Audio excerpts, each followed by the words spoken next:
Hello friends, welcome to Darshini happy home. இன்றைக்கி நம்ம சேனலில் ஓடிஜியில் நம்ம சத்துமாவு பிஸ்கட் வந்து எப்படி பண்ணலான்னு தான் பார்க்க போகிறோம். அதுக்கு வந்து நான் அன்சால்டட் பட்டர் வந்து 4 ஸ்பூன் அளவு எடுத்திருக்கேன். 1 கப் வந்து நாட்டு சக்கரை எடுத்துகிட்டு நல்லா வந்து கட்டி இல்லாமல் ரெண்டையும் வந்து மிக்ஸ் பண்ணணும். மிக்ஸ் பண்ணதுக்கப்புறம் வந்து நம்ம சத்துமாவு வந்து அதே கப்பால் 1.5 கப் அளவு எடுக்கிறேன். அதை எடுத்து நல்லா வந்து மிக்ஸ் பண்ணணும். நம்ம ட்ரையாக இருக்க மாதிரி ஃபீல் பண்ணிங்க அப்படின்னா நம்மளுக்கு வந்து பால் கூட தெளித்து கிளறிக்கலாம் எப்போதும் போல்.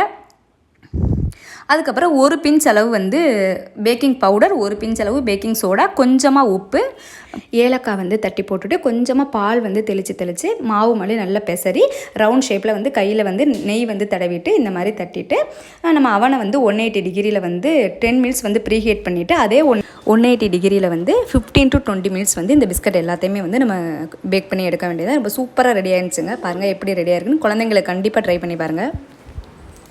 உங்களுக்கு நம்ம சேனலை பிடிச்சா சப்ஸ்கிரைப் பண்ணுங்கள். தேங்க்யூ.